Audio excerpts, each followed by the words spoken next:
Hi friends, David here from Learn Stage Lighting, and today I want to talk to you about choosing battery-powered uplights for your stage.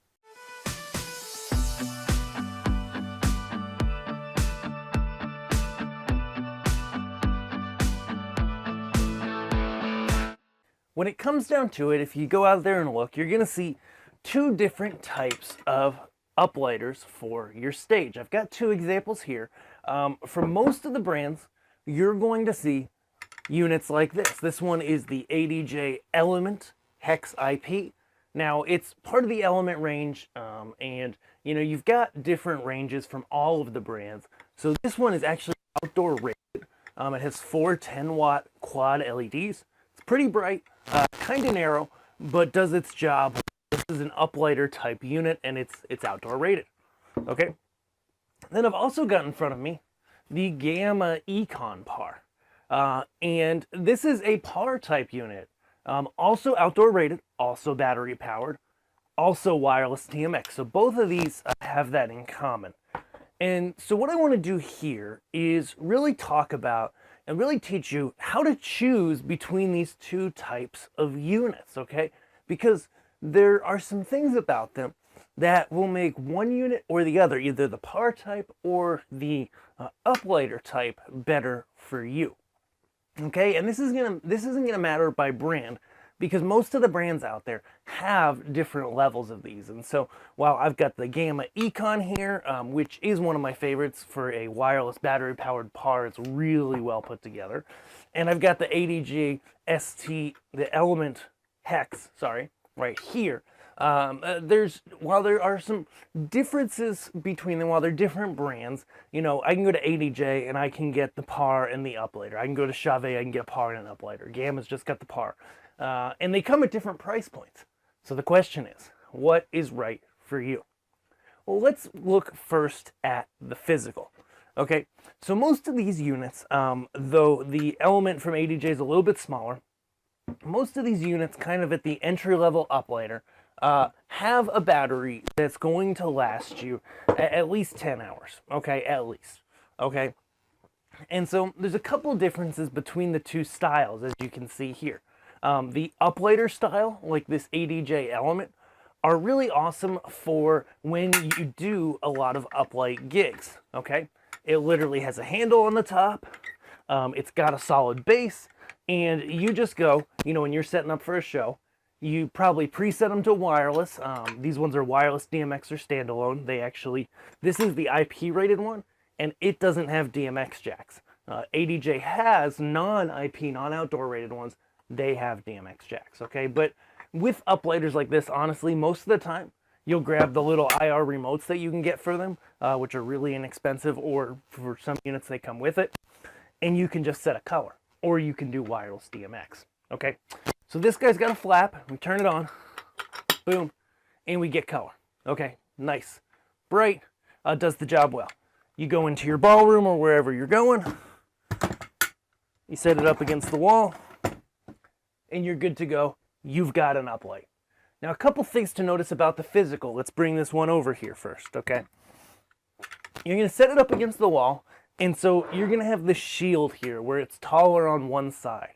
And that's really nice because it keeps the audience members from being blinded by the uplight. It's a nice touch that a lot of these units have. The other thing you're gonna notice on the physical is the kickstand.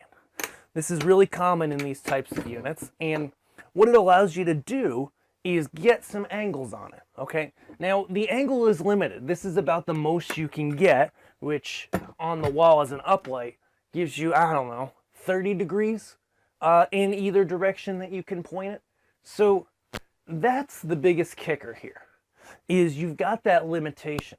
So uplighter type units like this ADJ unit are great when you do a lot of ballroom gigs, a lot of uplights, when that's going to be your primary purpose.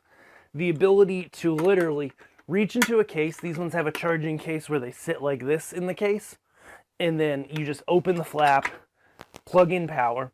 If you go on the menu for these ones to the B option, it shows you the battery power right here. This one's at 41%, which is not bad because I actually used it at a Christmas party last night, and it was running for, I don't know, 4 or 5 hours on red. Okay, so this flap closes, it has magnets, and that keeps its IP rating so that it stays waterproof. Good unit, but the downsides of units like these are that they're kind of a one-trick pony, right? They're fast when you are doing a lot of uplight gigs. They're really easy.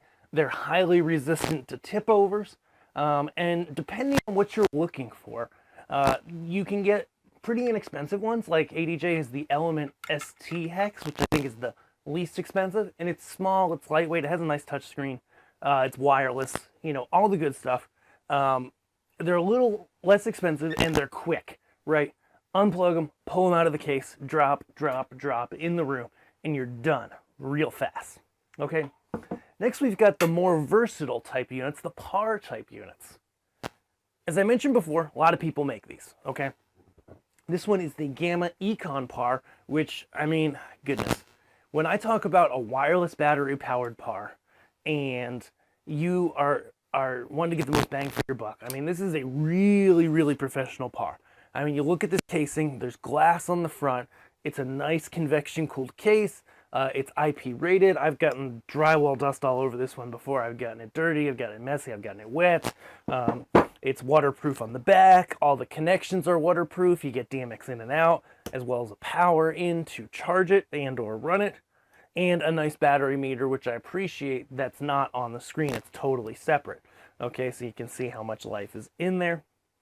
And these guys, let's turn this on, are the big benefit here with a PAR type unit is the aiming, right? Because with the uplight units, you know, as I mentioned, you're kind of stuck, right? With an uplighter, you go ahead and you put it on the ground and then it can go up. You can tilt it, as we mentioned, the hex, the ST hex here, actually, or the Element Hex IP, I can't say that right, saved my life. You know, we go ahead and put up its kickstand. Whoops, sorry, that is so loud when it slams.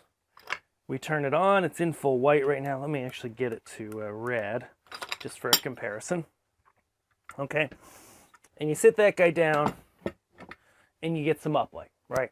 So I put this one actually over here. Now we got them side by side, okay? So we see between these two, like if you're comparing these actual two units, the Starburst PAR is way brighter. It's wider, it's brighter, it's got a lot more wattage, a lot more battery power, a little more battery life, but it is a lot brighter, so it's got more battery power, okay? The Element is visually about the same brightness, a little more punchy at the center of the beam. You can see that actually on camera, I can see that in my monitor, but it's very narrow, okay? So, but the point I was getting to is the mounting, is that, you know, this angle right here is the most you can get out of a unit like this. Now, with the Elements, there is a spot where you can attach a clamp. That's a bolt. You can put an M10, I believe it's an M10 bolt in there. Lots of clamps have that. You can hang this light. It's not really meant to do that. It's not something you're probably going to do often, but if you need to, you can. The Gamma unit, or other PAR type wash units, again, still has wireless DMX, has those little IR remotes. It's got basically the same features. The biggest difference is it's a little more versatile and a little bit slower to put out when you're just doing vertical uplights, right? Because to get it out, you know, I'll take it here, right? And say it comes out of the case, right? It's off, it's in the case, okay? I take it, I turn it on, I either set my color or I put it in DMX mode for wireless or wired. I split the yoke, I tighten it, I flip it up, right? It's not as fast as literally just power switch, set it out with the Element, but it is pretty quick. One of the things I do like about the Gamma unit, and this is something to watch out for with these wireless PARs, is sometimes the yokes are longer than this. Okay, so this is a pretty short yoke, which means if you do have it on the ground, the DMX jacks are probably going to smash into the yoke, and that can be a little bit frustrating at times, okay? Actually, I'll grab a DMX cable here, we'll check it. but I'm going to tell you that's probably how it's going to be. And so I found, got a DMX adapter here that'll work. Take it to the DMX in. Nice little arrow lines up with the tab. And yeah, in uplight mode, if it is vertical, I'll show you here, the DMX does start to smack into the yoke on this side. On the longer side of the yoke, it's not bad, but it still is smacking into it. But even the slightest amount of tilt, such as this, and that DMX jack is not there. Now the thing is, with a par like this, like, you're generally going to use it with wireless anyways, or standalone, so that doesn't frustrate me too much. But what the point I was getting to is that a lot of times these yokes here, they really can be, if they get longer than this, the units start to get topply, right? The units get unstable, and then they knock over more easily. And when you have a unit that knocks over more easily, like a regular, non-battery powered par from a lot of these manufacturers, even some of the battery powered ones, then there's a huge benefit to the uplighter type unit because they don't topple over easily. Par type units can be that way, okay? The Gamma Econ really isn't because it has a short yoke, the battery's in the bottom, so that puts the weight down lower, and so you set it down, and it really, you can see here, as long as you spread the yoke, and of course that would be, front and back towards the wall, so side to side is the way it's going to most likely get hit. You can see it's really stable. So, the question becomes, if you are looking for some battery-powered wireless pars, will it be the uplighter type units? Quick to put out, sometimes a little bit cheaper, sometimes.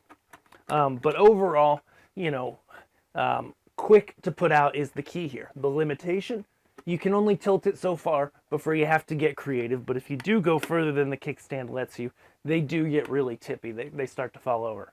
Okay, so good option A is if you do, mostly just uplighting, you don't need that versatility or you don't want that versatility, then maybe you go with an uplighter like this. Okay, option B is a more par type unit, often brighter, sometimes longer battery life, such as this Gamma Econ. It's one of my favorite units. Often waterproof or non-waterproof options for both are available out there. But you get more versatility in how you can point it, how easy it is to use, how easy it is to hang, etc. Okay. One of the things I like to do with these, just having the ability, is taking it sideways and then putting it across a short wall, like a landscape or a railing, and you can cover a lot of space. Whereas often I'll see DJs come into spaces like that with uplighters like this, and they take their little uplighters and they put them vertical, right, like that. It's awfully crooked, and they've got like 5 of them, along like a 30-foot span, and it looks kind of dinky. And you bring one par like this, and you cover like that whole space, right? And so at the end of the day, there's not like a one clear, this is the best size, fits all for everybody. I know there are definitely YouTubers out there that like to do that. I'm not that person because it's just not the truth. However, when it comes to choosing uplighters or wireless pars for your next events, you really want to think about, do I want these super easy to implement but limited in function, the uplighter style lights, or do I want more of a par style light? I've got more options, I've got more flexibility, I've got more brightness, or, which is best for me, right? That might be your question. And if you're not sure, go check out both of these lights over at LearnStage Lighting Gear, links below, learnstagelightinggear.com. And if you're interested in any uplighter, wireless uplight, or any other light, hop over to learnstagelightinggear.com, fill out our quote request form, and we'll get you a personalized price on just the lights you need. Not only that, but if you're not sure what's right for you, or you just want to compare price between the two, let us know in the notes section, and we will help you. We'll look at what you currently got if you tell us what you have, and we will tell you what is a good match for that. And that is the one way that we help people save a lot of money. You know, that's why we started Learn Stage Lighting Gear, really, is because people said, hey, you know, we want to know what the exact right light is for us. We don't want to buy a light that's too fancy. We don't want to buy a light that's not good enough. And that's exactly what we help people do. And we save people a lot of money because when you buy the light that's right for you the first time, you save money. Okay? That's what we're out to do. That's how we would love to help you and be your equipment dealer for lighting. If that sounds good, head over to learnstagelightinggear.com, enter your email, or rather just fill out our quote request. There's a couple questions, we ask some stuff about you, we help you find what you need. And I hope you have a great day. Thanks so much for watching. See ya.